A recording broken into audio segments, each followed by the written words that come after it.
Okay, so today we're going to learn how to name carboxylic acids. So carboxylic acid contain the carboxyl functional group. So the carboxyl functional group is something new to you. So if you go to your data booklet, you can look at the carboxylic acid row here. So it gives you an example with a name, and then it gives you the functional group here. So as you can see, this carbon contains a double bonded O and an OH, and they are attached to the same carbon. R represents the rest of the compound, so you could have 5 carbons, you could have 10 carbons, um, depending on which type of organic compound it is. So carboxyl functional group has a double bonded O and an OH attached to the same carbon. Okay, so we need to draw that in. And so we have C double bonded O to an OH. Sometimes they like to draw this as COOH, okay, and then you would have the rest of the compound here. Okay, this COOH is just a shortened version that scientists like to use, but it still represents that double bonded O and then the single bond OH. Scientists like to get lazy, just like everyone out there. So the whole functional group is representing all of this. Okay, so we can actually separate the carboxyl functional group into the carbonyl component as well as the hydroxyl component. Okay, we already know hydroxyl from the last video of naming alcohols. Okay, so this is representing your hydroxyl functional group. Okay, and then whatever is left would represent the carbonyl functional group. So that represents this. So together, all of it is the carboxyl. This is carbonyl, and this is hydroxyl, making the carboxyl functional group. Okay, so we want to put in OH is representing hydroxyl, and then we have a double bonded O to a carbon, right? Okay, so these guys actually end in oic acid. Okay, so instead of OL, we now just have oic acid, and there's a space between the oic and then the word acid. So these organic acids do not readily react with water. So what that means is they are very, very weak acids. Okay, so they're not going to work very well if you're trying to neutralize something. These guys tend to have a very strong odor. So the examples that we have here are vinegar and then cider. Those are two examples of carboxylic acids. Okay, so steps to naming. Okay, you keep the same. You find your longest continuous chain, parent chain, count the number of carbons, use your organic chem table to find how many carbons you have. You still keep the AN from the alkanes, so you know how we did last video, AN and then dash where the alcohol group was, and then OL, same kind of thing, you keep the AN, you just add oic acid to the end. Okay, and if you have any side branches, if you have any alkyl groups, you need to indicate so, just like we did in the last one. Communicate where the alkyl groups are and what they are, and then put them in the proper order. So let's start with some examples. So again, I'll do a couple examples with you, and then it's important that you practice. So we'll start with a hard one. So we'll start with number 3 here. So we have 2-ethyl pentanoic acid. Okay, the fact that I have oic acid at the end tells me that I have a carboxyl functional group, or that double bonded O, single bond OH attached to the same carbon. That being said, pent. Okay, so pent is in our organic chem table, or homologous series of alkanes. I don't like saying that every time, so I call this the organic chem table. So pent means 5 carbons. Okay, so we need to draw our 5 carbons for our parent chain. 1, 2, 3, 4, 5. Okay, the fact that I have an AN there tells me that all of these are single bonds. Okay, For science 30, you're not going to see double bonds here, so it's just always implied that they're single bonds instead of double or triple. Okay, the oic acid. Notice how we don't have a number representing where that functional group is? The reason being is because the carboxyl functional group is always at carbon 1. Okay, so you can have this end be carbon 1 or you can have this be carbon 1. It does not matter. You tend to see these structures drawn at the end over here, just that's how scientists like to draw them. Okay, so you put in your functional group of the carboxylic acid. So the reason why they have to be at the end, well, look how many bonds the functional group already has. So it has 3 bonds already. So it only can bond with one more thing. So if you try and put this in the middle, so if you put it here, a double bonded O and then an OH, then you have too many bonds. You have 1, 2, 3, 4, 5, and that can't work.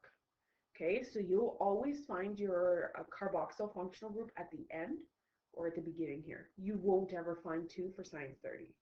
Okay, so there's only going to be 1. Okay, that being said, we have to go to this beginning portion. So we have 2-ethyl. Okay, 2 is telling me where it's located on the parent chain. So this is not carbon 1 anymore because your priority, your number 1, is always going to be your carboxyl functional group. Okay, so this is always number 1 then. Wherever that carboxyl functional group is, it is carbon 1. So that means if we're counting carbon 1, carbon 2.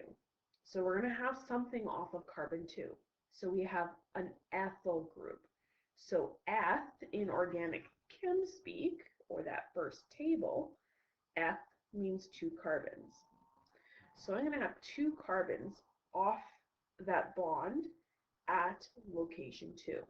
I used to call these parking spaces, okay, because that's only where they're located. Okay, so now you've drawn your skeleton. Now you add in hydrogens like you do all the time. You have to have 4 bonds, so there's 1 there. You need 3 more. Okay, this carbon has 2 bonds already, so you need 2 more.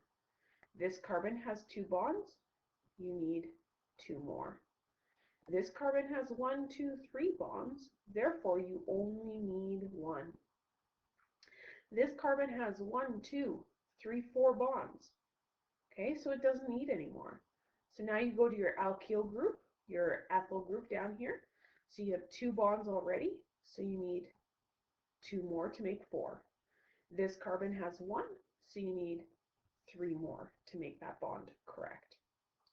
So there is 2-ethyl pentanoic acid. Okay. Okay. So I'm going to let you actually try this big one here, 2,4-dimethyl non-anoic acid. So that's a huge one because non means 9. Okay, so I'm going to do, let's do number 1, ethanoic acid. Okay, I have no alkyl group, so there's no side branches because there's no numbers at the beginning. So I do know oic acid is telling me I have a double bonded O, single bond OH. F is telling me I have 2 carbons. 1, 2. Okay, so that I know I have double bonded O, single bond OH. Now you just fill in hydrogens. This carbon has 1, so it needs 3 more. This carbon has 1, 2, 3, 4. You're done. Okay, so you try those 2 on your own.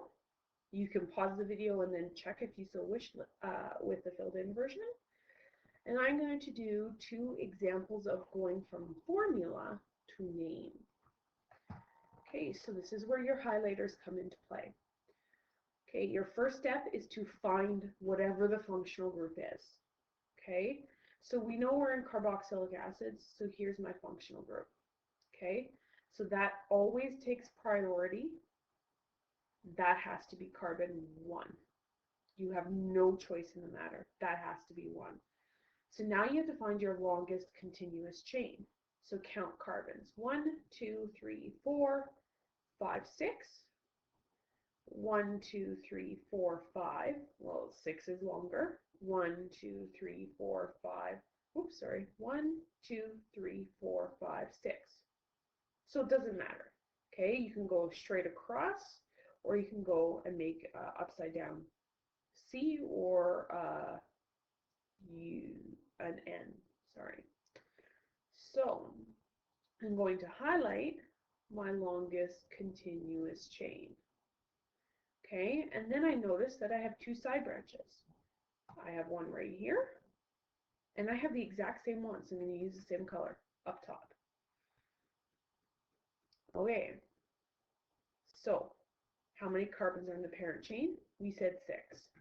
So go to 6, that's hex. So for that parent chain, you're going to have hex. You always keep the AN, and since I have the carboxyl functional group, I just add oic acid. Okay, so the parent chain is done. Now you have to do your side branches here. Okay, there's one carbon in here and one carbon in there, but you don't count them together, which means that you have only one carbon in that side branch, which is meth. Okay, so you're going to put meth. Any side branches, you put YL, so methyl. Since there's two of them, you have to put di. So it's dimethyl representing those two. Now you have to tell me where they are. This is priority, so this is 1, 2, 3, 4. So it's attached to carbon 4 and attached to carbon 5. So you're going to put 4, 5 dash dimethyl. So now you just put it together. Alkyl groups come first. So you have 4, 5 dash dimethyl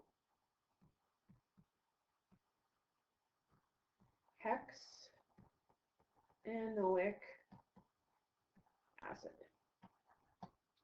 So 4, 5 dimethyl hexanoic acid. Affinity. Okay, so moving to number 6. So I'm going to get my highlighter back here. So find my functional group. So I'll try and make my colors the same. So, oh, here's my functional group.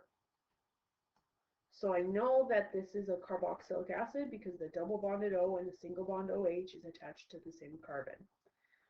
So now I got to find the longest continuous chain of carbons, starting with this one. So 1, 2, 3, 4, 5 going straight across.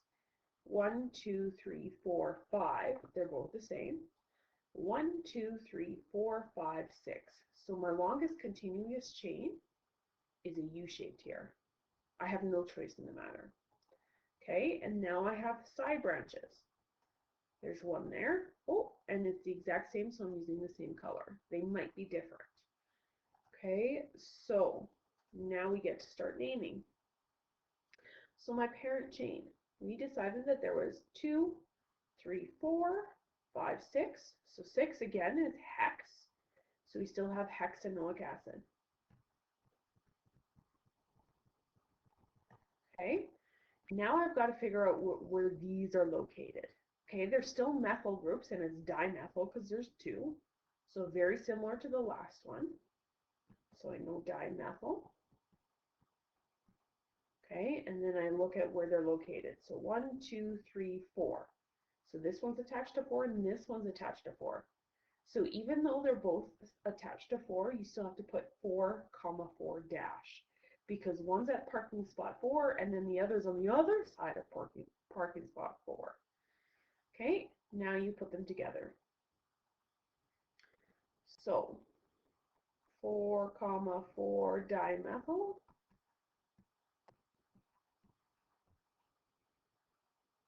hexanoic acid. Okay, I want you to try number 2, 4, 7, and 8 on your own. Check to see if you did it right with the filled in version. If you did, then I want you to do the practice questions that will follow. Remember, next week you are going to be getting a summative assignment on all naming of different compounds, and they're going to be mixed together. So it is super important that you are practicing as I post videos. Have a great day.